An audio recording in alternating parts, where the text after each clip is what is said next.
We have Hin Wah joining us in studio from Project 90 by 2030 to tell us about how we can reduce our carbon footprint. Thank you so much for joining us. Thank you very much for having me. Okay, what is a carbon footprint? Well, carbon footprint, essentially everything we do has an impact on the environment. So one of the ways that we can see what the extent of the impact is we can do it through measuring carbon footprint. Now, there are two parts to the word, so there's carbon and footprint. Right. So carbon is referring to a gas known as carbon dioxide. It's also known as a greenhouse gas. Now, what that does is that when we, in terms of the various activities that we do, we release carbon dioxide into the atmosphere. And as the gas is emitted into the atmosphere, it almost creates a blanket around the atmosphere. So it traps the sun's heat in. So if we emit more and more of carbon dioxide, there's more and more of the sun's heat that gets trapped.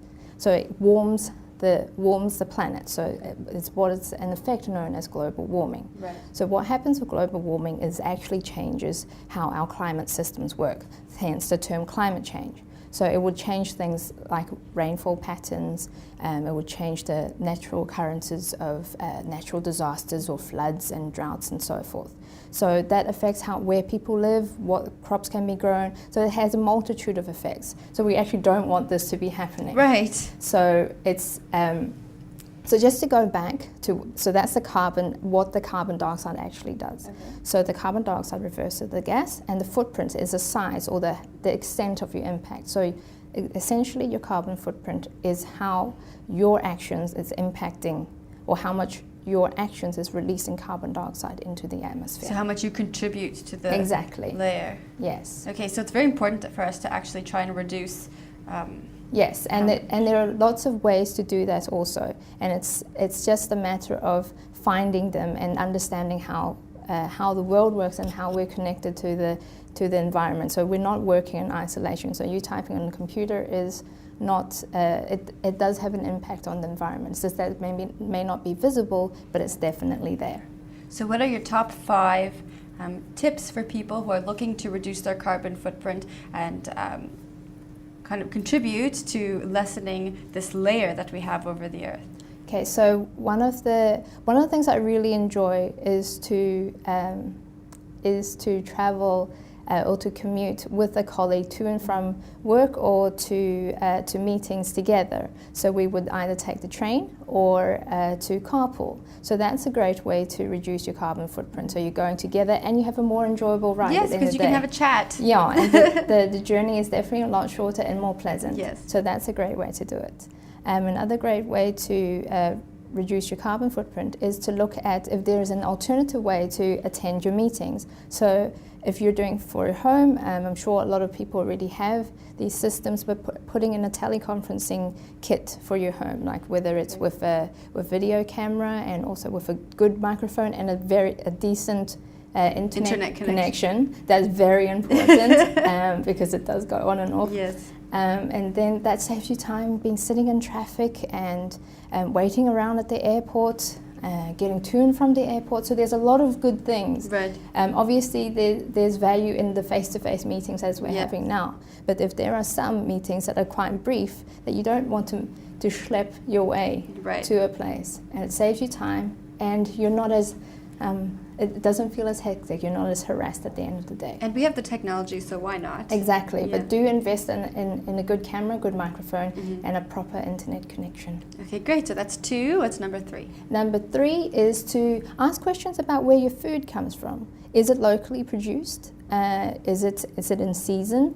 And look into, what about supporting local initiatives such as farmers markets? And I know that they're popping up everywhere. Yes. And they're very trendy at the moment. So you get fresh produce, locally produced, and you get nice produce for your meals for the rest of the week. So that's a fantastic way to reduce your carbon footprint. And I think some people don't quite understand what the difference is between, freshly produced foods in the grocery store or at the farmer's market, and then say something that has had to be imported in. What's the difference? What's the difference between the two?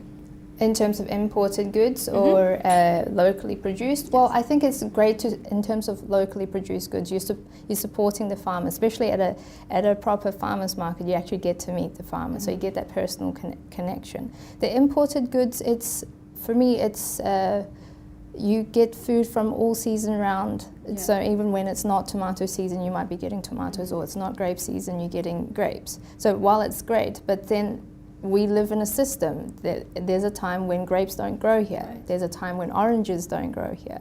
So we should be eating in season and accordingly, and just being more aware of where we live and the things that are actually available that time of year.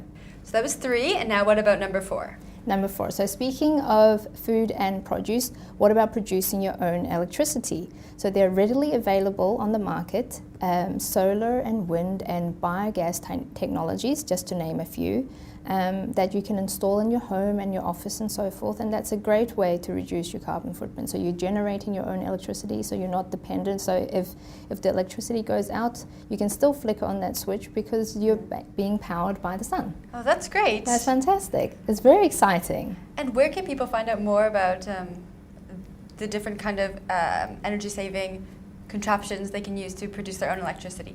For example, just go into your local hardware store. Quite a lot of them already have a little section, or if not a big section, on energy-saving technologies out there. So they have options around energy-saving lighting, which we haven't really spoken about, but also with small-scale solar kits. But looking online, just typing in things like solar home kits, for example, and put in South Africa or Cape Town or Johannesburg or wherever you are, and just seeing what comes up.